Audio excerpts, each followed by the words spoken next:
طلب الجماهير رحنا لعم سعيد. عم سعيد كان مكسر شويه بقى اشتغل. تعالوا نشوفوا بقى ايه الجديد انا عايز اصور لك الجديد يا ام عبد الله. بصوا كل ده محل جمله، يعني اللي عايزه تشتغل اونلاين معانا. معانا. لا ما بنبيعش الفسكوس من عندنا. الفسكوس ده ما بيخلصش من عندنا. لا ما بيخلصش من عندنا. ما بيخلصش من عندنا. صلى على النبي. عليه افضل صلاه. احنا بنقول الجوهره الاصلي يبقى الجوهره الاصلي. الاصل. احنا ملوك الاصل بعون الله وملوك الفسكوس الجوهره. بسم الله ما شاء الله. ده اهم حاجه القماشه. لسه داخل بقى له يومين بالظبط من تاريخ النهارده. ليه بحس ان الجوهره عندك بتلمع كده؟ الخامه السعانه برضه نفس الخامه السعانه اللي ما فيهاش كشاشات اللي هي أيوة. ضمان بعد الغسيل. بص يا ام عبد الله الشغل ان شاء الله. بص الجمال وبص الشياكه بص الدلع. كل ده الجوهره الاصلي. الناس اللي بتطلع عمره وعايزين ده المقاس عادي ولا خاص؟ ده العادي. ده العادي.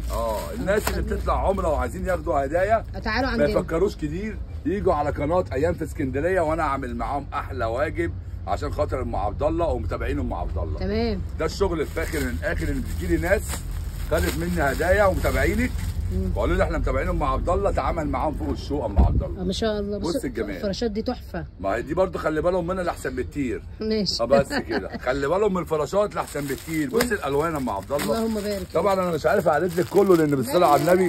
بكام بقى؟ بكام انت بتاخدني في دوكه بتنسيني؟ على مبدأنا الجوهره الاصلي ب 250 جنيه. 250 عنده صيف شتاء فسكوز وقطن. 12 شهر ما بقطعوش من عندي. ما شاء الله. ال 12 شهر ام عبد الله الجديد شديد زي ما احنا قلنا. في شتوي نازل عندنا ولا؟ طبعا اساسي. 10 الشتوي هيتفرش كله. تمام. الشتوي بيتخزن في المخازن دلوقتي الحمد لله. ما شاء الله ما شاء الله. كل الشغل ده ب 250 جنيه لام عبد الله. مكانك فين؟ مكان الساعه كرموز جوه مسجد الكومندان على التليفون مباشره. تليفوننا 012 0149 11 42. صلوا على النبي ودعوا الغزه.